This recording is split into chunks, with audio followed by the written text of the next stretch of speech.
Hello friends, it's great to have you here at Holly Lolly's channel. Today we're going to be talking about relationships in Japan. Is it true that Japanese people prefer silicone dolls to real women? We'll also be looking at some of the more unusual fetishes that are popular in Japan. We'll also be sharing some lesser-known facts about Japan. I hope you enjoy the video. I'd like to start by telling you about some rather strange and unusual Japanese fetishes. I was pretty surprised to find out that one of the most common and unexpected fetishes is ear cleaning. It might surprise you to know that Japanese people are willing to spend significant amounts of money to watch a video of a tiny, skinny Japanese woman in close-up picking at her ear with an ear wand and pulling wax out of it. I'm sorry, but it's difficult for me to discuss this calmly because it's unpleasant to even imagine such a thing. However, it seems that other people are interested in this topic. They watch this process in close-up and are fascinated by how a young girl with a delicate ear removes all kinds of unpleasant things. I also learned while preparing this video that they like to watch the ear wand move in and out.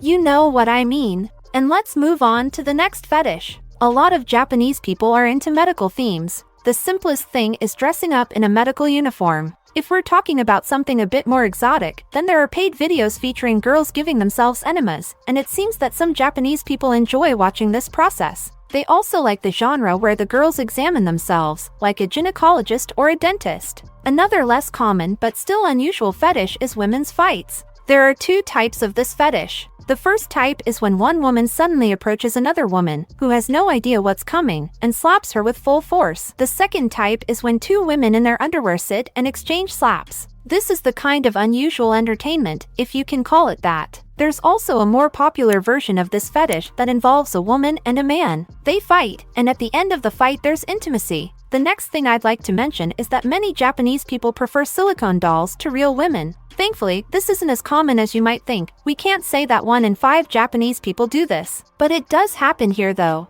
Local TV even interviewed men who said they prefer such dolls. They say that relationships with real people are more complicated and expensive, requiring constant effort, agreements, and compromises. That's why some Japanese men choose artificial girls, and they're made very realistically nowadays. I've seen the photos and they are so realistic that it seems like just a little more and you can't tell the difference between a doll and a real person. There was even a case where a 62-year-old man named Senji Nakajima, who already has 2 children, found happiness in a silicone doll named Saori. He even takes his doll for a walk, takes her to the park, has picnics together, and they even take a bath together. This man says he doesn't want to get involved in a real relationship, because with such a companion, I don't even know what to call her. Anyway, with this doll, he doesn't feel uncomfortable. They don't argue or fight, and everything always goes smoothly. Of course, I think it's a sad story. I wish there were fewer cases like this and that they were rare cases, the exception rather than the norm. It would be great if people in Japan, and across the globe, were inspired to build strong families and relationships where everyone can thrive together and live harmoniously. Is it true that Japanese couples sleep in separate rooms after marriage? Social surveys show that many Japanese people say that after marriage they start treating their wives differently. They view their wives not just as their girlfriends they once fell in love with when they first met, but only as a member of their families. So, they start to have these strong, but also kinship ties, that when there's a baby in the family, they even start calling their wife mom of the son or daughter they gave birth to. On the other hand, Japanese women see their husbands as the fathers of their children and nothing more. And many in general start doing their own thing, getting into motherhood, so that they don't even notice the problems their partner is having. And they just live together, share household, childcare, and that's it. And it's rare for such couples to be intimate. In this social survey, which included people aged 30 to 50, around 40% of couples said they hadn't had intimacy with each other for more than 8 years. So, do the Japanese sleep together or apart? Ultimately, of course, it depends on the couple themselves. For instance, many couples start sleeping together after marriage but eventually prefer to sleep separately, in different rooms, on different beds, to avoid disturbing each other. And often, when a child is born, the wife is busy looking after the baby all day and the husband is working late. When he gets home late at night to avoid waking up his wife and child, he goes to bed separately.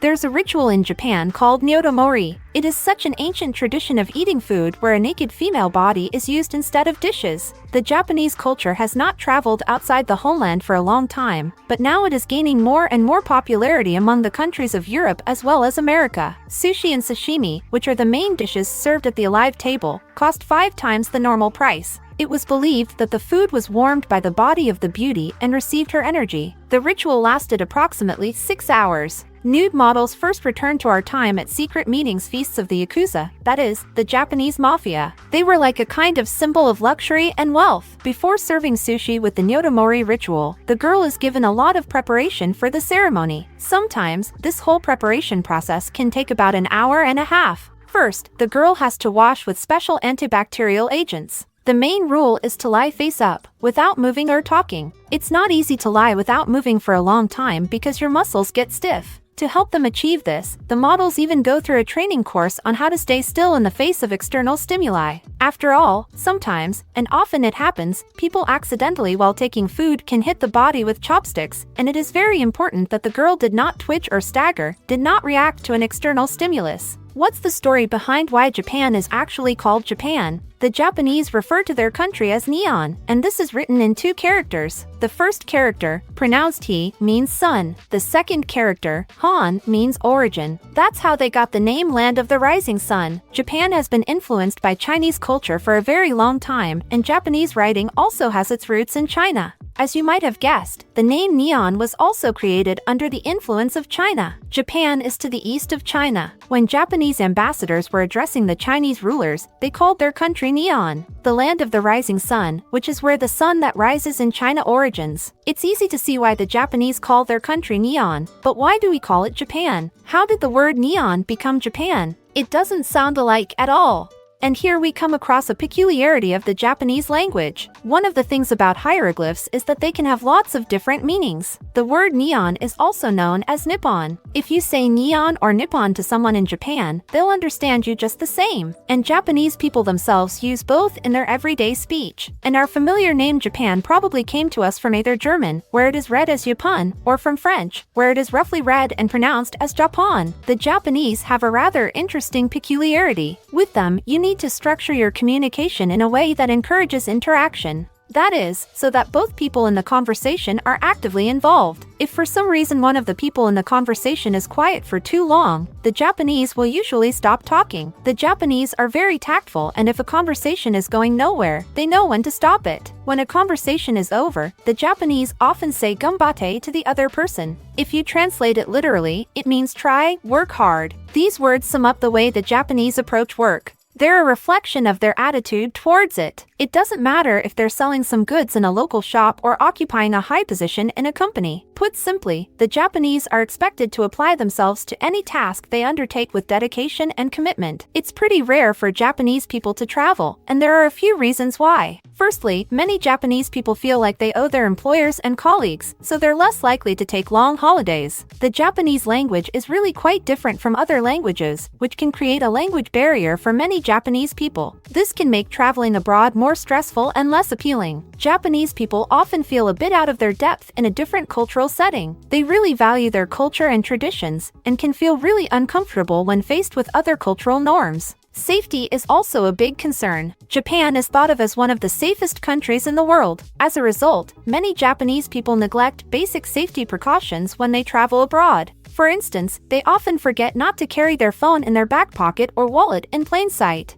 Unfortunately, they sometimes fall victim to theft abroad. They're not used to keeping a close eye on their belongings or keeping their hand on their bag at all times. They're used to the fact that in Japan, even lost items are often found and returned due to the high level of security. Someone who grew up in that kind of environment and then travels to other countries facing a different cultural environment, where they can easily be robbed on the street or in public transport, can feel bewildered and disappointed. This is why so many Japanese people choose to travel within their own country.